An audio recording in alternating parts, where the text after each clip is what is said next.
نماز میں امام کی غلط قراءت سے کیا مقتدی کی نماز فاسد ہو جاتی ہے؟ اگر بالکل ہی غلط پڑھ رہا ہے کہ حروف کا فرق ہی پتہ نہیں چل رہا ہے تو نماز فاسد ہوگی، لیکن تھوڑی بہت تجوید میں اگر گڑبڑ ہو بھی رہی ہے لیکن الفاظ سمجھ میں آ رہے ہیں تو اگرچہ ایسے امام کے لیے نماز پڑھانا جائز نہیں ہے کیونکہ قراءت سیکھنا فرض ہے، لیکن بہرحال نماز ادا ہو جائے گی۔ اگر کسی کی نماز میں خشوع و خضوع نہ ہو تو کیا فرض ادا ہو جاتا ہے؟ جی، نماز میں اگر خشوع و خضوع نہ بھی ہو تو فرض ادا بہرحال ہو جاتا ہے، البتہ نماز دل لگا کے پڑھنے کی کوشش کرنی چاہیے، یہ ضروری ہے۔ اگر نماز میں شک ہو کہ 2 رکعتیں ہوئی ہیں یا 3 تو کیا کرنا چاہیے؟ 4 رکعت والی نماز میں بہت دفعہ یہ ہوتا ہے کہ آدمی حیران ہوتا ہے یہ 3 ہوئی ہیں یا چوتھی پڑھی ہے میں نے، تو اگر کبھی کبھار ایسا ہوا، آپ کا حافظہ ایسا تیز ہے کہ بہت ہی کم ایسا ہوا ہے تو احتیاط اسی میں دوبارہ نماز پڑھ لیں، لیکن اگر یہ ہوتا رہتا ہے اور اکثر ہوتا ہی رہتا ہے، یہ آج کل اتنی مصروفیات ہیں کہ اکثر ہو ہی جاتا ہے، تو پھر حدیث میں اس کا حل بتایا گیا ہے کہ وہ یہ سمجھے کہ یہ 3 ہے، یعنی یہ اس صورت میں جب کہیں بھی غالب گمان نہ ہو، ورنہ جس طرف زیادہ ذہن جا رہا ہے اتنی پڑھ لیں، لیکن بعض دفعہ پتہ ہی نہیں چل رہا ہوتا کہ کتنی رکعتیں ہوئی ہیں، نہ ادھر ذہن جا رہا ہے نہ ادھر ذہن جا رہا ہے، تو پھر وہ یوں سمجھے کہ میں نے 3 ہی پڑھی، لیکن اس بات کا امکان بھی ہے کہ چوتھی ہو، تو تیسری رکعت کے بعد وہ قعدہ کرے اور اس میں التحیات پڑھے گا، درود شریف اور دعا نہیں پڑھے گا، التحیات پڑھ کے وہ کھڑا ہو جائے، یہ قعدہ اس لیے کرے گا، التحیات اس لیے پڑھے گا کہ ہو سکتا ہے یہ چوتھی ہو، تو یہ قعدہ فرض تھا یہ ضائع نہ ہو، تو پھر ایک اور رکعت ساتھ میں ملائے گا، اب یہ رکعت یا تو چوتھی ہوگی یا 5ویں ہوگی، اور اس کے بعد پھر التحیات پڑھ کے سجدہ سہو کرے گا، سجدہ سہو اس لیے کرے گا کہ التحیات کے بعد یہ 5ویں رکعت کے لیے کھڑا ہو گیا تھا، اور اگر یہ چوتھی رکعت تھی تو تیسری رکعت کے بعد بیٹھا کیوں تھا، تو اس کی تلافی پھر سجدہ سہو سے ہو جائے گی، تو اس طرح سے یعنی شک ہو رہا ہے کہ 3 پڑھی ہیں کہ 4 پڑھی ہیں، تو یوں ہی سمجھے کہ 3 پڑھی ہیں، لیکن قعدہ بھی کرے یا التحیات بھی پڑھے، اس کے بعد کھڑا ہو جائے، سورہ فاتحہ پڑھ کے اور تلاوت کر کے، اور اگر فرض نماز ہے تو صرف سورہ فاتحہ پڑھے اور 2 سجدوں کے درمیان التحیات پڑھ کے سجدہ سہو کرے اور پھر التحیات پڑھ کے سلام پھیرے، یہ طریقہ ہے۔ تیسری رکعت میں سورت ملانا بھول گئے تو کیا حکم ہے؟ 4 رکعت سنت میں تیسری رکعت میں سورت ملانا بھول جائیں تو کیا سجدہ سہو واجب ہوگا؟ محمد اسد ربانی بہار سے۔ فرض نماز میں تو تیسری اور چوتھی رکعت میں سورت نہیں ملائی جاتی، اگر کوئی ملا لے تو بھی کوئی یعنی حرج نہیں ہے، بہتر یہ کہ نہ ملائی جائے تو سجدہ سہو واجب نہیں ہوتا، لیکن سنت میں، وتر میں اور نوافل میں تیسری رکعت میں بھی سورت ملانا واجب ہے۔ اگر نہیں ملائی، رکوع میں اگر یاد آ گیا تو رکوع چھوڑ کے کھڑے ہو جائیں، سورت ملائیں، دوبارہ رکوع کریں، آخر میں سجدہ سہو کریں، اور اگر رکوع میں بھی یاد نہیں آیا تو پھر آخر میں سجدہ سہو کر لیں تو اس سے انشاءاللہ نماز ادا ہو جائے گی۔ فرض کی تیسری چوتھی رکعت میں سورہ فاتحہ کا حکم بنت فاروق قریشی انڈیا سے، اگر کوئی عورت فرض کی تیسری اور چوتھی رکعت میں سورہ فاتحہ پڑھے بغیر رکوع کر لیتی ہے تو کیا اسے نماز دہرانی پڑے گی؟ نہیں جی، نہیں پڑے گی۔ فرض کی تیسری اور چوتھی رکعت میں کچھ بھی پڑھنا ضروری نہیں ہے، سورہ فاتحہ پڑھنا بہتر ہے، افضل ہے، اتنی دیر کھڑے رہے نا جتنی دیر میں 3 دفعہ سبحان ربی الاعلی کہا جاتا ہے تو قیام کا فرض ادا ہو جائے گا، لیکن افضل یہ ہے کہ سورہ فاتحہ پڑھی جائے۔ 4 رکعت میں 2 رکعت پر سلام پھیر لیا تو کتنی رکعتیں دہرائیں؟ اگر کوئی 4 رکعت فرض کی نیت باندھے اور 2 رکعت کے بعد سلام پھیر دے تو اسے نماز دوبارہ پوری پڑھنی ہوگی یا صرف 2 رکعت کی نیت باندھ کر مکمل کر لے؟ کاشف صاحب نے اتر پردیش سے پوچھا ہے، یو پی سے، ہمارے آبائی علاقے سے۔ جناب کاشف صاحب، 4 رکعت فرض میں اگر آپ نے 2 رکعتوں کے بعد سلام پھیر لیا، ابھی سینہ آپ کا قبلے سے پھرا نہیں ہے اور آپ نے کسی سے بات چیت کی نہیں ہے، آپ نے صرف تسبیحات پڑھنا شروع کی ہیں یا اللہم انت السلام پڑھا ہے، اور آپ کو یاد آ گیا کہ ارے میری تو 2 رکعتیں باقی ہیں، تو فوراً کھڑے ہو جائیں، دوبارہ نیت نہ باندھیں، بس اللہ اکبر کہہ کے کھڑے ہو کے بقیہ 2 رکعتیں مکمل کر لیں، آپ کی نماز ابھی ٹوٹی نہیں ہے، اور آخر میں آپ سجدہ سہو کر لیں، چاہے دونوں طرف سلام پھیر لیا ہو، پوری مکمل تسبیحات پڑھ لی ہوں۔ ہاں، اگر آپ نے 2 رکعت کے بعد سلام پھیرا اور اس کے بعد آپ اپنی جگہ سے اٹھ گئے، سینہ آپ کا قبلے سے پھر گیا، یا آپ نے گپ شپ شروع کر دی اور بھائی ہیلو ہائے سناؤ بھائی کیا چل رہا ہے آج کل، میں تو نماز میں تھا، حالات کیسے چل رہے ہیں، تو اس طرح کی گپ شپ آپ کی شروع ہو گئی، یا وسیم بھائی بیٹھے ہوئے تھے ان کی خیریت معلوم کر لی آپ نے، تو اب آپ کی نماز ٹوٹ گئی ہے، اب آپ کو دوبارہ ہی کرنی پڑے گی، یہ 2 نفل ہو گئے آپ کے۔ تو اگر بات چیت نہیں کی ہے، سینہ قبلے سے نہیں پھرا ہے، صرف تسبیحات پڑھی ہیں، اس سے کچھ نہیں ہوتا، تو آپ بقیہ 2 رکعتیں اسی طرح مکمل کر لیں۔ مساجد کے اماموں کے ساتھ ایسا بہت ہوتا ہے، میں بھی چونکہ مسجد میں امام ہوں تو ایسا بہت ہوتا ہے، بعض دفعہ 2 کے بعد آدمی سلام پھیر لیتا ہے، بھول جاتا ہے وہ، یا 3 رکعتوں کے بعد کسی نے سلام پھیر لیا، نماز 4 رکعت کی تھی، آپ نے 3 کے بعد پھیر لیا، تو امام پر بھی یہی ہے کہ لوگوں نے پیچھے بتایا نا سبحان اللہ الحمدللہ کہا، تو آپ توڑے نہیں نماز، سلام بے شک آپ نے پھیر لیا ہو، اب فوراً کھڑے ہو جائیں، کھڑے ہو کر 1 رکعت یا 2 رکعتیں جو باقی ہیں مکمل کریں اور آخر میں سجدہ سہو کریں، اس طرح نماز ادا ہو جائے گی۔ یہ ہے فرض کے بارے میں، اور سنت مؤکدہ کے بارے میں بھی یہی حکم ہے، اور وتر واجب کے بارے میں بھی یہی حکم ہے۔ جو سنت غیر مؤکدہ ہیں ان میں یہ ہے کہ اگر آپ نے 4 رکعتوں کی نیت باندھی تھی تو 2 رکعت کے بعد بھی آپ سلام پھیر سکتے ہیں، وہ ویسے ہی جائز ہے. لہٰذا اگر آپ نے سلام پھیر دیا تو بھی ٹھیک ہے، بقیہ 2 پڑھیں ٹھیک ہے، نہیں پڑھیں تو بھی ٹھیک ہے، اور پڑھنی ہے تو نہیں دوبارہ سے شروع کر دیں 2 رکعتیں. تو اس میں یہ نہیں ہے جو میں نے تفصیل بتائی. تو اس میں یہ ہے کہ 4 رکعت کی نیت کی تو 2 بھی پڑھ سکتے ہیں آپ. یہ سنت غیر مؤکدہ اور نوافل کا میں نے بتایا. باقی سنت مؤکدہ اور وتر اور فرض کا جو وہی ہے جو پہلے میں بتا چکا. پہلے قعدہ میں درود پڑھ لیا تو کیا حکم ہے؟ 4 رکعت والی نماز میں اگر پہلے قعدہ میں اتحیات کے بعد درود شریف شروع کر دیا اور آدھا درود شریف پڑھنے کے بعد یاد آیا تو کیا سجدہ سہو کرنا واجب ہوگا یا نہیں؟ اقصی صاحبہ راول پنڈی سے.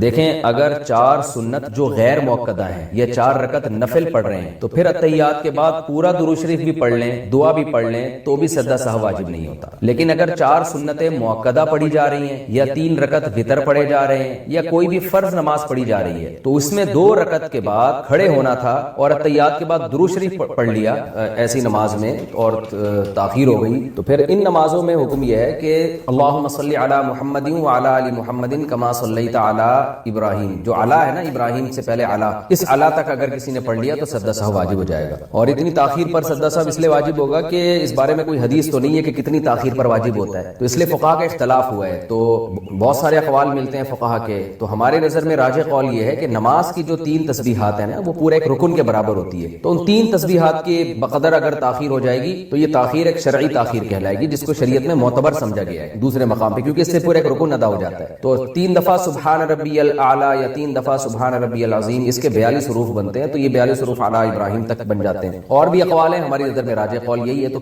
کوئی کسی بھی قول پر عمل کر لے اس کی نماز انشاءاللہ درست ہو جائے گی. ہماری نظر میں راجح یہی ہے. تو اللہم صلی علی محمد وعلی آل محمد کما صلیت علی ابراہیم وعلی آل ابراہیم. تو کما صلیت علی تک اگر کوئی پہنچ گیا تو یہ اتنی تاخیر ہے کہ اس سے سجدہ سہو واجب ہو جائے گا. حکیم الامہ مولانا اشرف علی تھانوی رحمہ اللہ تعالی نے ایک کتاب لکھی ہے آداب معاشرت، رہن سہن کے آداب. وہ ساری زندگی ایک ہی بات کو لے کر افسوس کرتے رہے ہیں کہ مسلمان معاملات میں صاف نہیں ہے. اور وہ ایک بات کہا کرتے تھے، یہ جو حدیث میں آتا ہے نا المسلم من سلم المسلمون من لسانہ و یدہ، مسلمان وہ ہے جس کی زبان اور ہاتھ سے دوسرے مسلمان محفوظ رہیں، اس کی زبان کے شر سے بھی اور اس کے ہاتھ کے شر. دو ہی تو ہاتھ سے مراد ہے عمل. جب کوئی عمل کیا جاتا ہے تو ہاتھوں کا حوالہ دیا جاتا ہے، یہ میرے ہاتھوں کی کمائی ہے. ایک دفعہ پنجاب میں ایک صاحب مجھے ملے، انہوں نے کہا یہ جو ہاکس وے کی سڑک ہے میں نے اپنے ہاتھوں سے بنائی ہے. تو ٹھیکیدار تھے، وہ پروجیکٹ ان کو حکومت کی طرف سے ملا تھا، تو انہوں نے کہا یہ میں نے اپنے ہاتھوں سے، حالانکہ ہاتھوں سے تو نہیں بنائی. تو ہاتھ سے مراد کیا ہے؟ عمل. تو حدیث کا مطلب یہ ہوا کہ آپ کی زبان کے شر سے بھی دوسرا محفوظ رہے اور آپ کے عمل کے شر سے بھی دوسرا محفوظ رہے. ایسا کوئی کام نہ کیا جائے جس سے دوسرے کو تکلیف ہو، اور ایسی کوئی بات نہ کی جائے جس سے دوسرے کو تکلیف. بات کرنے کا اسٹائل اگر ایسا ہے جس سے دوسرے کو تکلیف ہو رہی ہے تو یہ بھی آپ کے کاموں میں داخل ہے، یعنی آپ ایسا کام کر رہے ہیں جس سے دوسرے کو بولو بھائی تکلیف ہو رہی ہے. بعض دفعہ بات اچھی ہوتی ہے، اسٹائل اچھا نہیں ہوتا.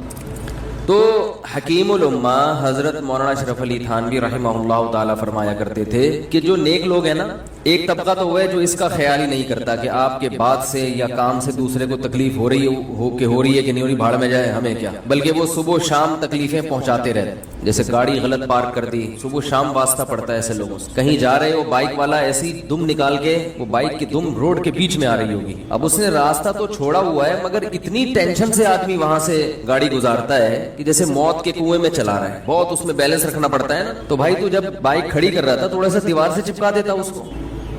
میں جب حضرت مفتی رشید احمد صاحب رحمہ اللہ تعالیٰ کے پاس گیا پہلی مرتبہ، تو میں جس چیز سے سب سے زیادہ متاثر ہوا پارکنگ کا طریقہ. مریدوں کو پارکنگ کا طریقہ سکھاتے تھے وہ ٹھیک ہے نا. ذرا سی کسی نے گاڑی دائیں بائیں پارک کی یا صحیح طرح دیوار سے چپکائی نہیں، اس کی شامت آتی تھی. تمہیں تمیز نہیں ہے زندگی گزارنے کی، تم کیوں ایسے. میں حیران ہوا کہ یار اس ٹائپ کے مولوی تو جو مشہور ہے، ہم جیسے نالائق. تو ہمیں پتا چلا بھائی مولوی تو بہت اچھے ہیں، ہم ہی گھر میں بیٹھے رہے ہیں تو ہم کبھی علماء کے پاس گئے ہی نہیں. ہم نے اپنے جیسے چند نالائق دیکھے، ان سے ایک امیج ہم نے ایک قائم کر لیا کہ سب اسی طرح ہوتے ہیں. ہمارے حضرت کے جو خلیفہ تھے، نائب تھے، ان کے ہاں جب میں ان کی مسجد میں نماز پڑھنے کے لیے جاتا تو اپنی بائک کنارے پہ کھڑی کرتا تو وہ بندہ بھیجتے کہ دیکھو صحیح طرح پارک کیا کہ نہیں. ہمیں عادت نہیں تھی بائک کھڑی کرتے ہوئے بالکل دیوار سے چپکائیں، یہ عادت کسی کو بھی پاکستان میں نہیں ہے. تو وہ یہ دیکھتے تھے، پھر وہ کہتے تھے کہ اس کو بالکل دیوار سے چپکا دو۔ ہمیں یہ ایسا لگتا تھا جیسے تقوی کا وہ مقام ہے جہاں تک بڑے بڑے بزرگان دین بھی نہیں پہنچے، کیونکہ جب روڈ کھلا ہوا ہے، ہم نے موٹر سائیکل اس طرح سے پار کی ہے کہ روڈ پہ گزرنے کی جگہ ہے تو بس کافی ہے نا، تو وہ فرماتے تھے کافی نہیں ہے، کھلی ڈلی جگہ ہونی چاہیے گزرنے کے لیے۔ بہت مشکل ہے بھائی یار، ایک تو چھوڑ چکا ہوں، پھر غیر اختیاری طور پر مس کالیں آ جاتی ہیں، یہ میں ملفوظ چھوڑ رہا ہوں نا، بہت مشکل ہے سمجھانا۔ تو اتنی جگہ ہونی چاہیے کہ آرام سے گزر جائے نا آدمی، اور دو گاڑیاں اکٹھی آ گئی تو کیسے گزریں گی؟ ایک کو ریورس کرنا پڑے گا، اور اگر کوئی سامنے والا متکبر نکلا تو وہ ریورس نہیں کرتا، وہ کہتا تو پیچھے ہو، کہہ رہا میں پیچھے نہیں ہو سکتا، پھٹا۔ تو میں حیران ہوا کہ یہ کیسے، یعنی سلیقہ اتنا تھا کہ جب گاڑی کو پارک کرتے تھے ہمارے شیخ تو اس کے ٹائر مڑے ہوئے نہیں چھوڑ دیتے، جیسے ہوتا ہے نا ادھر کو ٹائر ہیں یوں جا رہے ہیں بالکل سیدھا، اس کو سلیقہ کہتے ہیں۔ یہ بہت ہی اوپر کی چیزیں، ابھی ہم یہ افورڈ نہیں کر سکتے، ہم اتنا ہی کر لیں کہ ٹیڑھی میڑھی کھڑی کر دیں مگر لگائیں بالکل دیوار کے ساتھ۔ تو یہ جو حدیث ہے، مسلمان وہ ہے جس کی زبان اور ہاتھ کے شر سے محفوظ رہیں دوسرے، تو اس حدیث کی تشریح میں حضرت حکیم الامہ مولانا اشرف علی تھانوی نے کتاب لکھی، آداب معاشرت، رہن سہن کے آداب۔ وہ کہتے تھے لوگوں میں یہ سینس نہیں ہے، خیال نہیں کرتے، تکلفات زیادہ ہیں، تکلفات۔ دیکھو ایک چھوٹی سی بات ان کی بتاتا ہوں جس سے پتہ چلے گا وہ کتنے ان چیزوں میں اللہ نے ان کو فکر دی تھی، ذہانت دی تھی۔ وہ کہتے ہیں جب بھی کوئی گھر میں مہمان آئے سب سے پہلے واش روم کا پتہ بتاؤ۔ بعض دفعہ انسان شرم میں قضائے حاجت روک کے بیٹھا ہوتا ہے، وہ گھر والوں سے کہہ نہیں پاتا، سمجھ رہے بھائی؟ آپ کسی کے گھر گئے، آپ کو بہت زور سے پیشاب آ رہا ہے، قضائے حاجت کا تقاضا ہے، آپ بیٹھتے ہی شرما رہے ہوتے ہو کہ یار وہ بولے گا بھی آگے بیٹھے اور ڈائریکٹ لیٹرین، بھائی ہو تو سکتا ہے نا انسان کے ساتھ، کیا خیال ہے؟ کچھ بھی ہو سکتا ہے۔ تو یہ گھر کے جو میزبان ہے، جو گھر کا مالک ہے، اس کی ذمہ داری ہے کہ وہ مہمان کی ضرورت کا خیال۔ فرمایا سب سے پہلے اس کو کیا بتاؤ؟ واش روم ادھر ہے، جانا تو نہیں آپ نے۔ بعض دفعہ ایسا ہوتا ہے انسان کے ساتھ، وہ روک کے بیٹھا ہوا ہے، شرما، ہر آدمی کی ایک الگ مزاج ہوتا ہے نا، دھماکے کے ساتھ پڑے گا تھوڑی دیر میں، پھر وہ تو اس کو خود بتا دو۔ تو وہ فرمایا کرتے تھے کہ یہ جو حدیث ہے، اچھا آداب معاشرت میں انہوں نے اسی طرح کی چیزیں لکھی، کتاب خرید لیں کہیں سے، بہت کام آئے گی انشاءاللہ، کہ لوگ کن چیزوں میں خیال نہیں کرتے دوسروں کا، اور احادیث جمع کی ہیں بہت ساری کہ رسول اللہ صلی اللہ علیہ وسلم نے کس قدر خیال کیا ہے چھوٹی چھوٹی باتوں میں کہ کسی کو عمل سے تکلیف نہ ہو۔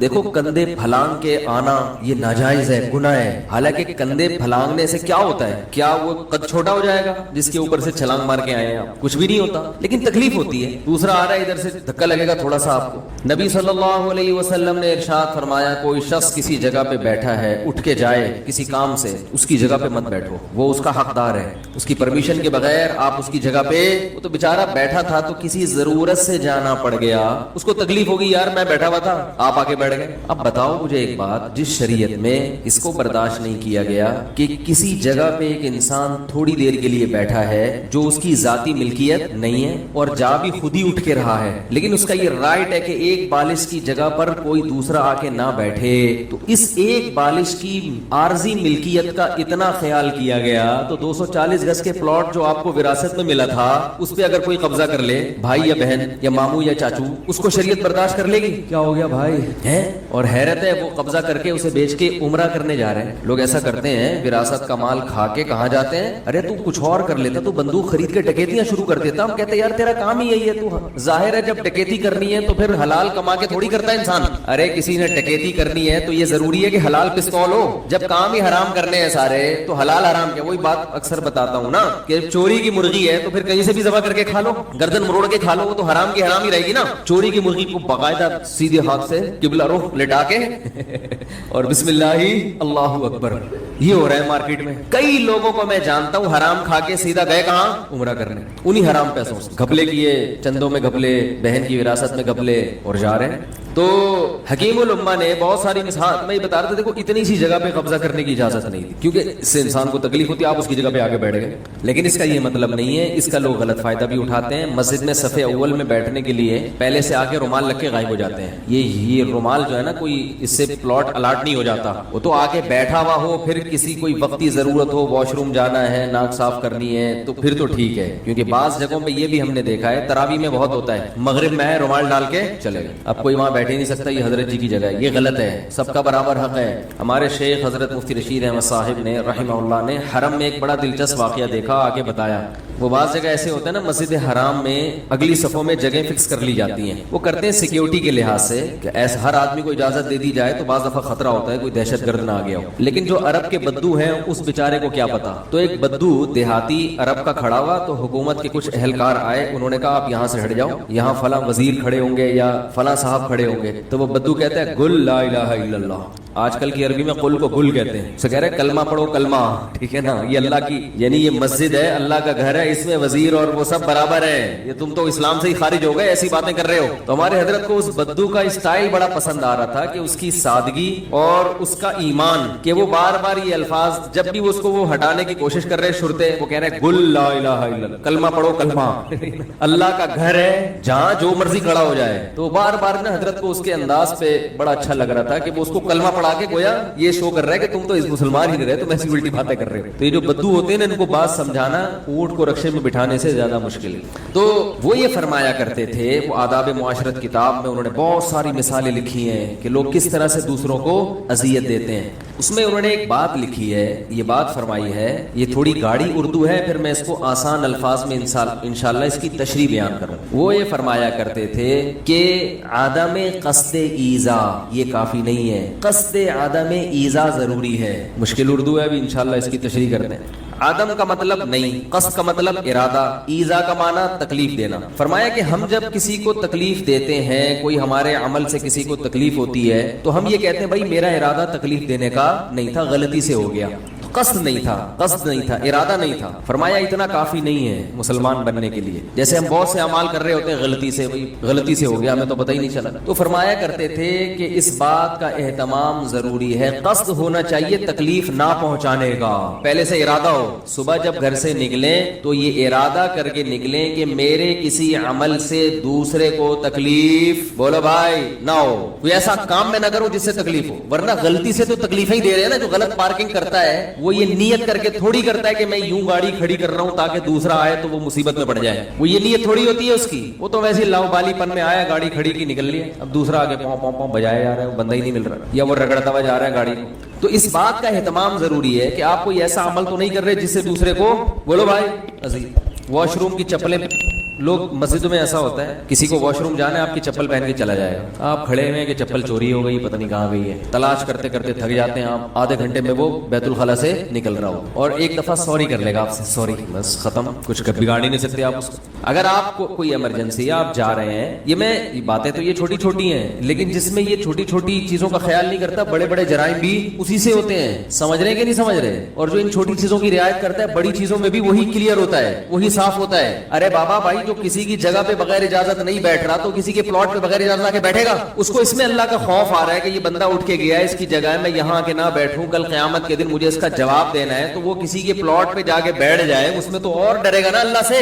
میں سمجھا پا رہا ہوں نا اپنی بات, الحمدللہ زبردست سمجھ رہے ہیں آپ لوگ. وہ لوگ مجھے کہتے ہیں کوئی بیوقوف تھوڑی ہے یا آپ بار بار پوچھتے ہو, تو میں اس لیے تھوڑی حوصلہ افزائی کر رہا ہوں, وہ تقیہ کلام بن چکا ہے, چھوڑنے کی کوشش میں لگا ہوا ہوں. تو یہ جو چھوٹی چھوٹی چیزوں کی, ہاں لیٹرین میں چلے جاتے ہیں چپل پہن, اور جب واپس آتے ہیں چپلیں گیلی ہوتی ہیں. کسی کی لیٹرین شدہ چپل, یہ لیٹرین شدہ میں نے خود لغت بنائی ہے, کسی کی لیٹرین شدہ چپل استعمال کرتے ہوئے گھن آتی ہے نا انسان کو, کیا خیال ہے بھائی, گھن آتی ہے انسان کو. حضرت مفتی تقی عثمانی صاحب دامت برکاتہم نے ایک واقعہ سنا ہے یورپ کے کسی کنٹری کا.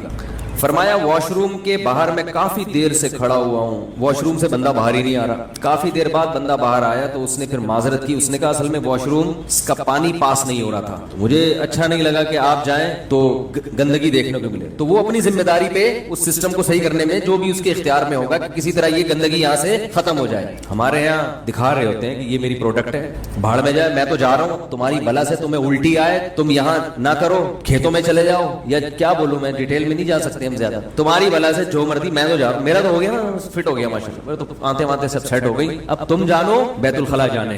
ہائے ہائے, واقعات سنانے نہیں چاہیے, لیکن ایک آپ کے فائدے کے لیے اس لیے سنا رہا ہوں کہ پبلک ٹوائلٹ کیسے ہوتے ہیں ہمارے کنٹریز میں.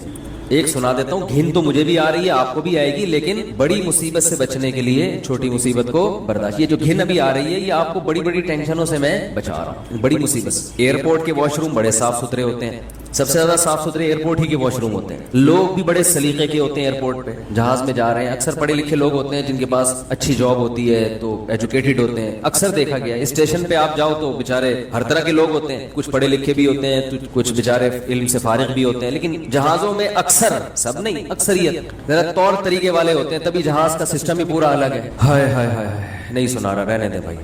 میں ایک دفعہ واش روم میں گیا ایئرپورٹ کے, تو وہ کنڈی تھوڑی سی کھلی ہوئی تھی, یعنی کھلی ہوئی تو پوری تھی مگر پتہ ہی نہیں چل رہا تھا کہ اندر کوئی بندہ ہے یا نہیں ہے. اب ہم کھڑے پہ ویٹ کر رہے ہیں, جب میں نے کہا شاید کوئی نہیں ہے تو ہلکا سا یوں کر کے دیکھو تو ایک 12-13 سال کا بچہ کھڑے ہو کر پیشاب کر رہا ہے. کوئی اتنا بڑا مسئلہ نہیں ہے, بہت سے لوگ کھڑے ہو کر کرتے ہیں پیشاب, جو نہیں کرنا چاہیے, لیکن کموڈ ہو تو پھر تو کھڑے ہو کر سمجھ میں آتا ہے. جو فلش ہے اس میں کھڑے ہو کر پیشاب کر رہا ہے, وہ جو لوٹا رکھا ہوا ہے اس میں پیشاب جا کے گر رہا ہے اور ایسے ہی باہر نکل آیا. ہائے ہائے ہائے. اس کے بعد سے اب جب بھی میں واش روم جاتا ہوں کہیں ایسے پبلک, تو پہلے لوٹے کو دھوتا ہوں. آپ لوگ بھی تیزاب سے دھویا کریں لوٹا, جب بھی پبلک ٹوائلٹ میں جائیں تیزاب سے پہلے لوٹا دھوئیں. پتہ نہیں کون کیا کیا کر کے آ رہے ہیں وہاں. بچے بھی جاتے ہیں کھڑے ہو کر چھینٹے مار رہے ہیں دیواروں پہ, سب گند بلا. ماں باپ نے سکھایا نہیں. سب سے پہلی تعلیم والدین کو بچے کو ٹوائلٹ کے استعمال کی دینی چاہیے. طہارت تو یہاں سے شروع ہوتی ہے نا. طہارت کہاں سے شروع ہوتی ہے؟ سب سے پہلے قضائے حاجت کا طریقہ, استنجا کیسے کرنا ہے. نبی صلی اللہ علیہ وسلم نے صحابہ کو یہ بھی سکھایا ہے. اعتراض کیا کرتے تھے کہ تمہارے نبی تمہیں یہ بھی سکھا رہے ہیں, تو پتہ چلا بھائی یہ بھی سیکھنے کی چیز ہے. اگر بچپن میں بچے کو نہیں سکھائیں گے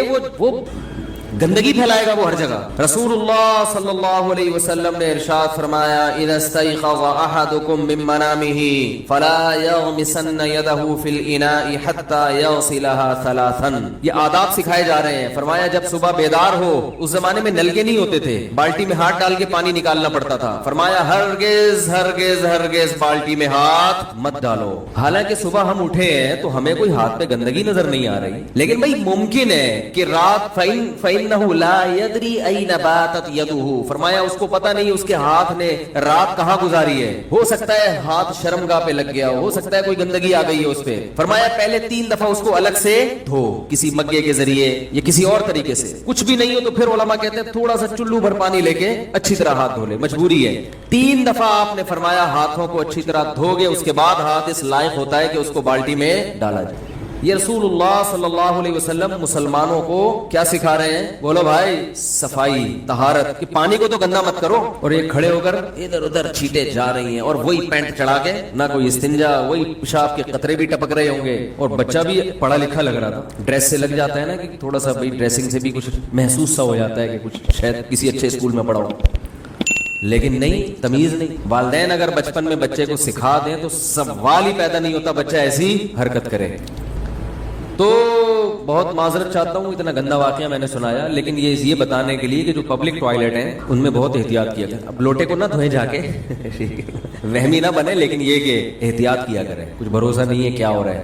یہ جو بھنگی بیچارے ایئرپورٹ کے باہر ہوتے ہیں نا, جو ہر وقت صاف کر رہے ہوتے ہیں, ان کی 1 دن کی چھٹی کر دو, 1 دن کی چھٹی کر دو, پھر دیکھو حال کیا ہوگا واش روم, پھر دیکھو حال کیا ہوگا. 1 گھنٹے کی یہاں چھٹی کر کے دیکھو, پھر دیکھو حالات کیا ہوں گے. قوم میں سب کی بات نہیں, بار بار بتا رہا ہوں بھائی آپ لوگ کے علاوہ, قوم میں واش روم کو استعمال کرنے کا سلیقہ نہیں ہے.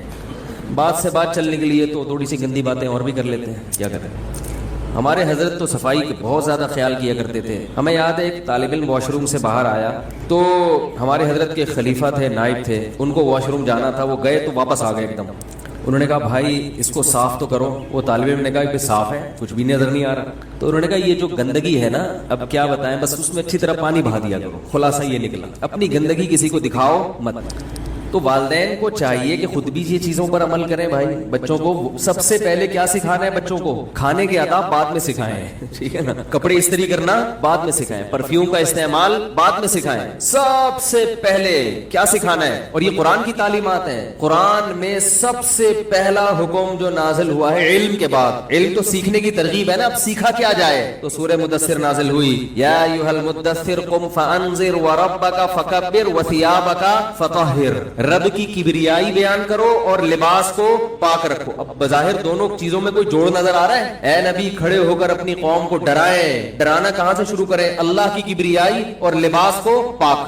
اب یہ دونوں حکم عجیب, یعنی کوئی میچ نہیں کر رہے آپس میں. وَرَبَّكَ فَكَبِّرْ, اے نبی کھڑے ہو جائے. ہوا کیا تھا جب پہلی سورت نازل ہوئی ہے, اقرأ بسم ربک الذی خلق, اے محمد صلی اللہ علیہ وسلم پڑھیے اپنے رب کے نام سے جس نے پیدا کیا. خلق الانسان من علق اقرأ وربک الاکرم الذی علم بالقلم علم الانسان ما لم یعلم. انسان کو قلم سے سکھایا وہ کچھ سکھایا جو وہ نہیں جانتا. تو پڑھنے کی اور علم کی فضیلت نازل ہوئی تاکہ سیکھنے کا جذبہ پیدا ہو. جذبہ نہیں ہوگا تو پھر کیا کپڑے پاک رکھنے کا حکم, ناپاک, یہ سب چیزوں سمجھ میں نہیں آئیں گی نا. یہ بھی تو نالج ہے نا, علم ہے بھائی. ارے بھائی نالج صرف اس کو نہیں کہتے آپ کو پانی کا فارمولا آتا ہو. آج کل نالج اسی کو بولتے ہیں. اس کے بعد بندے کو بڑی نالج ہے, اس کو پتا ہے کہ اگلے الیکشن میں کون آئے گا, کہتے ہیں نا. تو نالج, علم کی جو فضیلت وارد ہوئی ہے اس میں سب سے پہلی چیز کیا بیان ہوئی ہے؟ نبی صلی اللہ علیہ وسلم جب یہ صورت نازل ہوئی تو آپ پریشان ہو گئے, خوفزدہ ہو گئے, کیونکہ وحی کا بوجھ تھا بہت زیادہ, اللہ کا کلام تھا. گھر آئے, اپنی زوجہ حضرت خدیجہ رضی اللہ تعالی عنہا کو بتایا. انہوں نے فرمایا کہ کلا, یہ شیطان نہیں ہو سکتا, یہ اللہ کی طرف سے کوئی فرشتہ ہے, کیونکہ آپ غریبوں کے کام آتے ہیں, آپ کی ساری زندگی اچھی گزری ہے, اچھے لوگوں کے ساتھ شیطانی تصرفات نہیں ہوتے. آپ صلی اللہ علیہ وسلم پر خوف کی اتنی کیفیت اور آپ کو اتنی شدید سردی لگ رہی تھی. حدیث میں آتا ہے, بخاری مسلم کی حدیث ہے کہ انتہائی شدید, مدینہ میں بہت سخت سردی پڑتی ہے, جو حضرات سردیوں میں مدینہ رہے ان کو اندازہ ہوگا. انتہائی شدید سردی میں جب آپ پر وحی نازل ہوتی تھی تو آپ شدید پسینے سے شرابور ہو جایا کرتے تھے, اتنا بوجھ ہوتا تھا آپ صلی اللہ علیہ وسلم پر وحی کا. تو بھائی نبی صلی اللہ علیہ وسلم کو شدید سردی, آپ کی طبیعت خراب, آپ چادر اوڑھ کر لیٹ گئے اور یہ آپ نے معمول بنایا. قرآن مجید کی آیات نازل ہوئی, یا ایھا المدثر, اے اوڑھ لپیٹ کر سونے والے, قم, کھڑا ہو جا. آپ کو اللہ نے آرام کے لیے پیدا نہیں کیا. قم فانذر, ڈراؤ لوگوں کو. کس بات سے ڈراؤ؟ کہ بھئی آزمائش کے لیے پیدا ہوئے ہیں, ایک مقصد ہے, اللہ نے ہمیں آزمانے کے لیے دنیا میں بھیجا ہے. اس مقصد میں پورے اترو گے تو جنت, ورنہ جہنم کی آگ. انسان بیکار پیدا نہیں ہوا. یہ ڈرائیں لوگوں کو. ڈرانے کی ابتدا کہاں سے ہوگی؟ وَرَبَّكَ فَكَبِّرْ, اللہ کا انٹروڈکشن کروائیں سب سے پہلے, کیونکہ جتنے آگے احکام ہم دیں گے وہ کس کی طرف سے ہوں گے؟ گاڈ کی طرف سے. اس کا تعارف جب تک نہیں ہوگا تو اس کے احکام کو فالو کرنا مشکل. یورپ میں صفائی ہے نا, کیوں؟ وہ اپنی حکومت کو جانتے ہیں. وہاں صفائی خدا کے حکم کے مطابق ہو رہی ہے یا حکومت کے قانون کے مطابق؟ ارے بھائی یورپ میں, امریکہ میں, یو پی, جتنے کنٹریز ہیں, یو کے وغیرہ, وہاں پر جو صفائی ہے حکومت نے لوگوں کو اس پر لائی, ترغیبات بھی دی, قانون بھی بنائے, ٹیکس, وہ جرمانے بھی لگائے کہ یہ ہو گیا, کچرا پھینکا تو اس پہ, سوری ٹیکس کہہ رہا ہوں, جو پینلٹی لگتی ہے, جرمانے لگتے ہیں, فائن لگتا ہے. تو یہ ساری چیزیں لگا کے حکومت نے کنٹرول کر لیا نا. تو اب وہاں اگر صفائی ستھرائی ہے تو کس کے کہنے پر؟ گورنمنٹ. تو وہ اپنی گورنمنٹ کو اچھی طرح پہچانتے ہیں کہ بھائی ہم نے اگر یہاں کچرا پھینکا فوراً فائن لگ جائے گا, کیمرے نوٹ کر لیں گے. تو یہ جو حکم ہمیں صفائی کا دیا جا رہا ہے یہ کون دے رہا ہے؟ بولو بھائی, اللہ. اور جتنے بھی حکام ہیں وہ کون دے رہا ہے؟ تو اللہ. اللہ کا سب سے پہلے تعارف ضروری ہے نا, کیونکہ حکومت تو کچھ کرائے گی نہیں, جتنا میلا ہوگا اتنا اوپر تک جائے گا, یعنی اعمال کے لحاظ سے, سب نہیں, اکثر.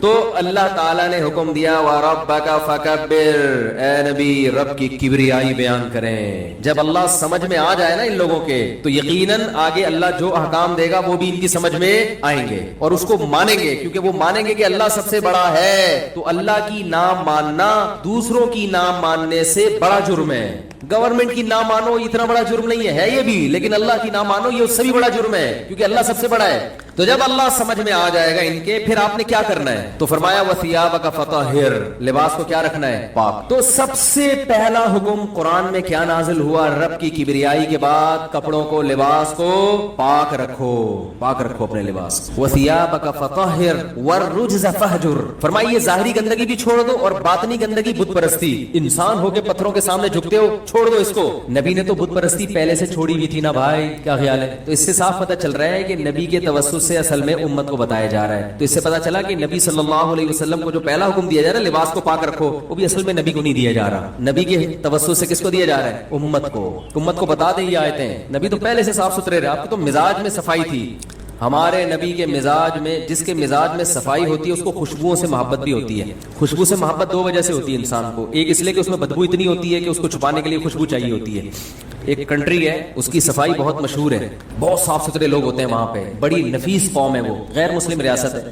ہمارے رشتے دار گئے وہاں پہ, کہہ رہے میں نے سنا تھا یہ لوگ بہت دنیا میں نفیس قوم ہے نا, بہت نیٹ اور کلین ہوتے ہیں یہ لوگ, اور خوشبوئیں بڑی مشہور ہیں. کہنے جب میں وہاں گیا تو پتا چلا کہ ان کی خوشبوئیں اس لیے مشہور ہے کہ ان کی بدبو بڑی مشہور ہے. غیر مسلموں کی صفائی میں ظاہری صفائی کا تو بڑا اہتمام ہوتا ہے, باڈی کا اتنا خیال نہیں کرتے وہ لوگ.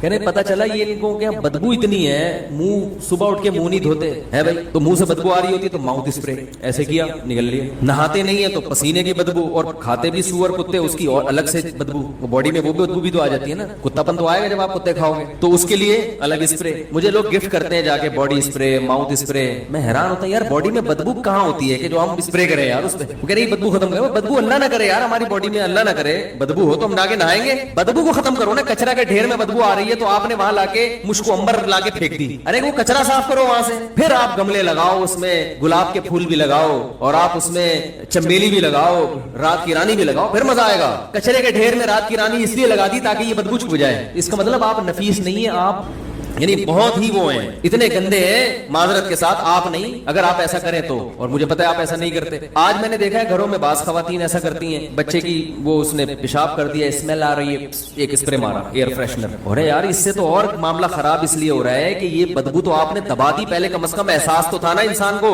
جو جرمز پھیلے ہوئے ہیں احساس تو ہے تو تھوڑا احتیاط کر لے گا, ادھر نہیں ادھر بیٹھ جائے, آپ نے تو اس کو بالکل گلا گھونٹ کے مار دیا, دبا دیا, مارا نہیں ہے. تو یہ اسلام نہیں ہے. ہمارے نبی صلی اللہ علیہ وسلم ہر وقت دانتوں کو صاف مسواک سے, چمکتے ہوئے دانت, اور آپ صلی اللہ علیہ وسلم کے دانتوں کے درمیان قدرتی خلا بھی تھا.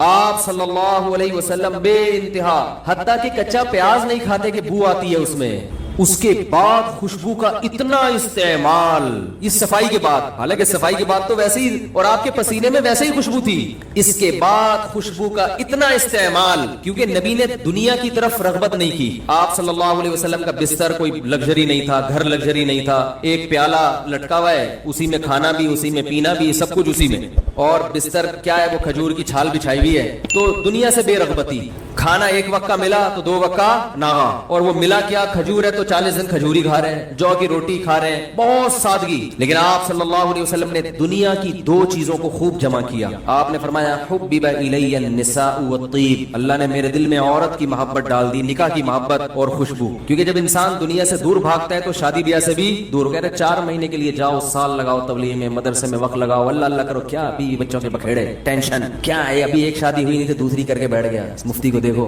شادی شادی شادی شادی لگا کے رکھا ہوا ہے. جب میں نے کی نا ایک دفعہ جب میری شادی ہوئی تھی تو میرے گھر کے باہر, اچھا میرے بچے بھی تھے ماشاءاللہ پہلے سے, تو میرے گھر کے باہر گاڑیاں, جو سسرال والے, وہ میں نے دعوت کی تھی تو وہ ولیمے کی نا, تو سسرال والے وہ گاڑیاں واڑیاں لگی ہوئی ہیں, دیگیں شیگیں آ رہی ہیں. تو ایک بڑے میاں آئے, وہ آئے, وہ کہنے لگے امام صاحب کے گھر کے باہر یہ رش کیسا لگا ہوا ہے. وہ تیسری تھی میری, اور بچے بھی تھے میرے پہلے سے ماشاءاللہ. تو انہوں نے کہا امام صاحب نے شادی کی ہے, ایسے سر پکڑ کے نا یوں, اور پھر غصے میں کانپ رہے ہیں, کہہ رہے ہیں ممبر پہ بیٹھ کے بولتے ہیں دنیا مسافر خانہ ہے, ایسے کانپ رہے ہیں بقاعدہ, کہہ رہے ہیں ممبر پہ بیٹھ کے بولتے ہیں دنیا مسافر خانہ, اور حرکتیں دیکھو, حرکتیں, بچے دیکھو ہی, اور شادیوں پہ شادیاں کرے چلے آ رہے ہیں. تو جو مجھے بتانے والا تھا نا, پوری ان کی نقل کھینچ کے بتا رہا تھا, وہ بات کا ان کا اسٹائل اسی طرح کا ہے, کہہ رہے ہیں ممبر پہ بیٹھ کے بولتے ہیں دنیا.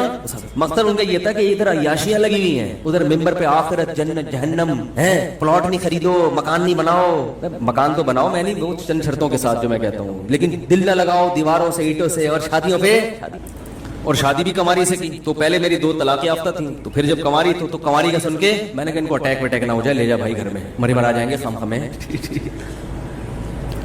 تو ایسے لوگوں سے مجھے بہت واسطہ پڑتا رہتا ہے. وہ ایک صاحب کہنے لگے, بہت چھوڑے ابھی کس سے ہو جائیں گے پھر یار, جو ٹاپک ہے وہ رہ جاتا ہے. تو نبی صلی اللہ علیہ وسلم نے فرمایا حبب الی النساء والطیب, 2 چیزیں اللہ نے میرے دل میں ڈال دی, نکاح کثرت سے کروں گا, اچھا رشتہ. جہاں بھی نبی صلی اللہ علیہ وسلم کو نکاح کا پیغام آیا اور آپ کو مناسب لگا, آپ نے ہاں کی ہے. حالانکہ کھانے کو روٹی نہیں ہے گھر میں, وجہ اس کی یہ ہے کہ یہ عمل دیکھنے میں شہوت پرستی لگتا ہے, حقیقت میں شہوت پرستی نہیں ہے, یہ عیاشی نہیں ہے. اگر یہ عیاشی ہوتی تو ہمارے سابق صدر زرداری کی 4 کم از کم بیویاں ابھی موجود ہوتی, شیخ رشید کی 4 ہوتی, اور جتنے ہمارے سیاسی لوگ ہیں جن کو اللہ نے بہت وسائل دیے ہیں, وہ سب 4 رکھتے. ان کو پتا ہے وہ تو ایک کے انتقال کے بعد پتہ نہیں ان کو غم ہوا ہے خوشی ہوئی ہے, تو اللہ ہی بہتر جانتا ہے. لیکن وہ تو کہتے ہیں یار دوبارہ ایک شادی کے لیے تیار نہیں ہے وہ, کہ جان چھوٹ گئی ہے پھر ٹینشن. کہ جو مجھے آ کے کہتا ہے نا کہ یہ عیاشی, میں کہتا ہوں آپ بھی کر لو. کھانے میں تو بڑی عیاشی کرتے ہو, ہمارے نبی نے جو کی روٹی کھائی ہے, آپ کبھی نلی نہاری کھا رہے ہو, کبھی مغز نہاری کھا رہے ہو, کبھی بیف بریانی, بیگم آج چکن پکاؤ, بیف کھا کھا کے دل بھر گیا ہے, اب شامی چھوڑو بیگم چپلی کباب بناؤ, روزانہ ذائقہ